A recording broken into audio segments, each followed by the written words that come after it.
So a function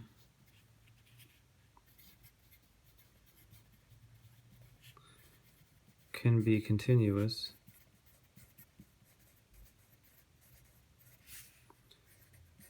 at x equals a, and yet have no defined slope at that same location.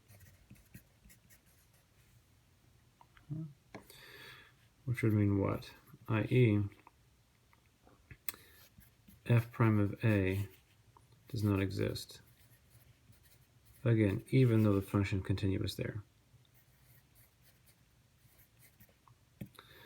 So if f prime a does not exist, then f prime a, which is equal to this limit of secant slopes,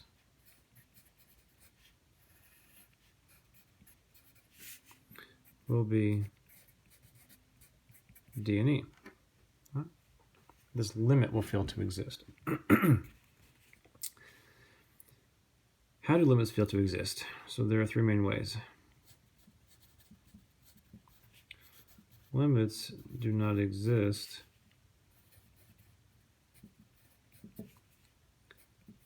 if, okay, we've seen this before, as a quick reminder. 1, if the limit of some function as x approaches a from the left does not match the limit of the same function as x approaches a from the right, and the two one-side limits are not the same, then the overall limit does not exist. That's one way. If the limit as x approaches a for some function is some kind of infinity, right? That was a d and e. And then we had something a little more subtle, was if x approaches a for some function and the function just oscillates between values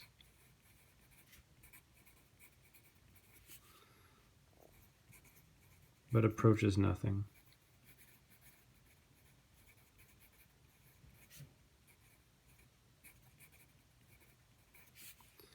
Nothing in particular. That was another way that the limit did not exist. So these are the three main ways we've had so far. And each one of these will correspond to a particular way in which the derivative does not exist, since the derivative is defined as this particular limit. So let's see each one in turn.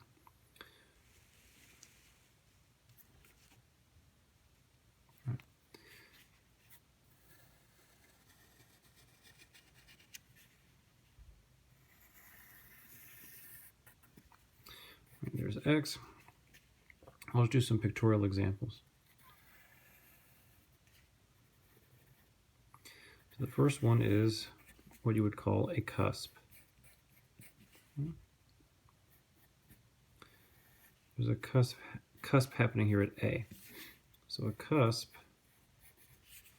is a sudden change in slope values for the function. All right? This is our cusp example. So as you see, as x approaches a from the left, right, so we would have a limit x approaches a from the left of our difference quotient, right, the secant slopes,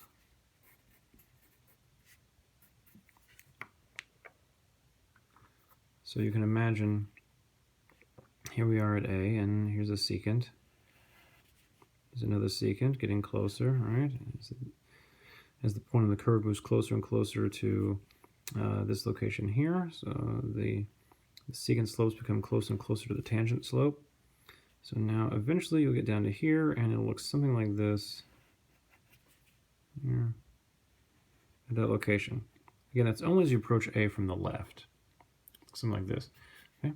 So certainly this limit here would equal the slope of the red line at x equals A.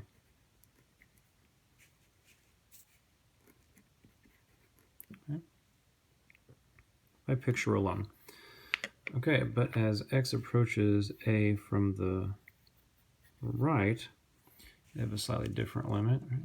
Changing only that superscript from the right. Same difference quotient, but now that I'm approaching from the right side,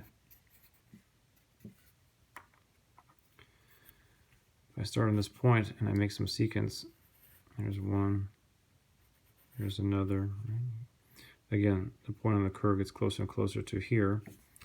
Then eventually you'll reach something tangential, at least from the right. Something like that. Okay. So the limit from the right-hand side, as x approaches A from the right, these secant slopes become closer and closer to this tangent slope. And so this limit would be nothing other than the slope of the blue line.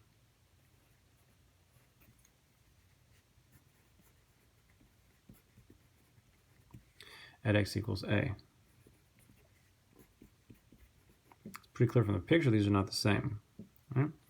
Slope of the blue line is negative, slope of the red line, slope of the blue line is positive, slope of the red line is negative. They can't be the same value. So therefore, the overall limit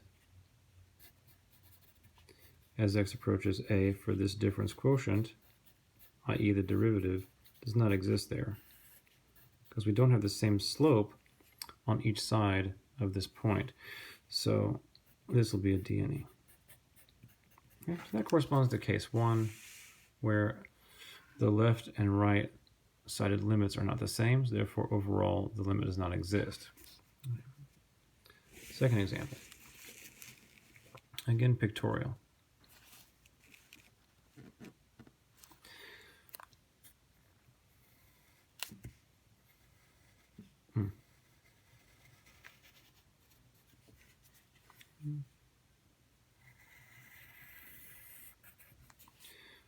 X and maybe something like this.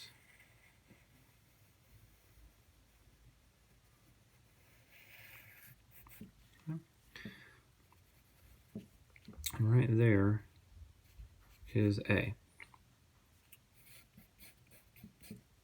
So, although in this case the slope of the curve changes in a continuous manner, right? Unlike this case, where there's a sudden change from one slope to another at a point. At this point, there's no sudden change in slope, but there's something else happening. And that is, as you approach A from the left, and really from the right as well, doesn't really matter. So, limit as x approaches A, just in general, f of x minus f of A, for x minus A, what are we going to get in this case? So we start looking at it, again from here, measuring out some secants. Okay, there's one, another, slopes are changing. As I get closer and closer to this point, eventually the slopes are approaching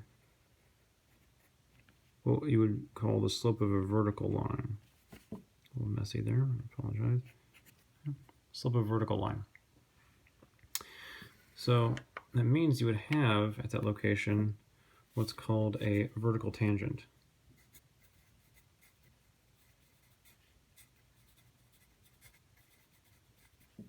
But for a vertical line, the slope is infinite. So that means this limit is one of these two, either plus or minus infinity. Okay? So you would have an infinite slope. Not a zero slope, an infinite slope. Okay? So when you have an infinite slope, that means the derivative will be infinite. So this is an infinite limit, and we know an infinite limit is ultimately a D&E case. And there's another way that you could have a continuous function and yet no derivative there, i.e. no defined slope there. One more case which is a little more subtle.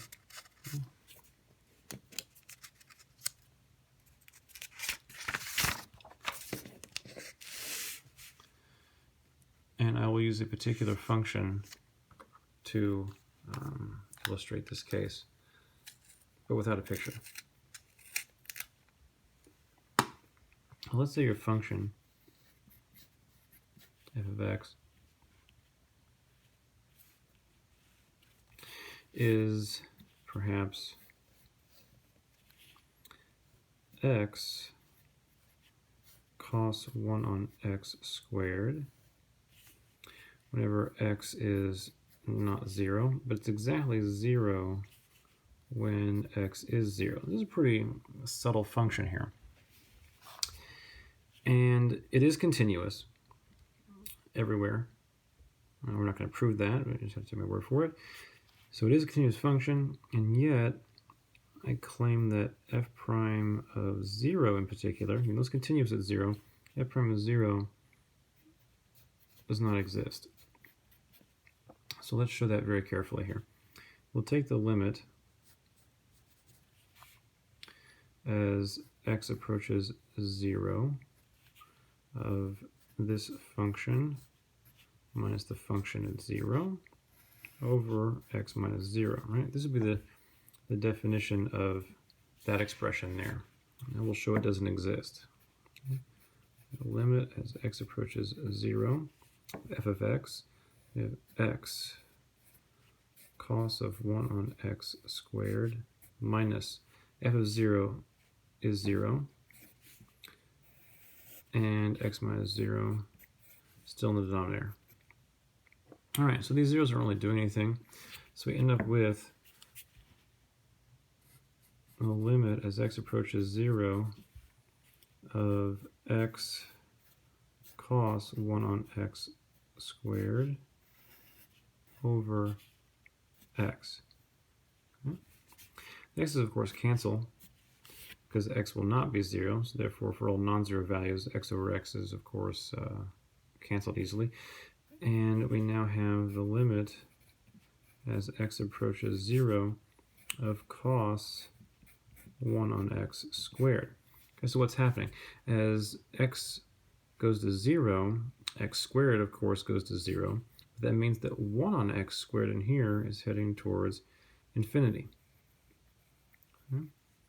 So cos, as its argument grows towards infinity, cos just oscillates back and forth, oscillates and approaches nothing in particular.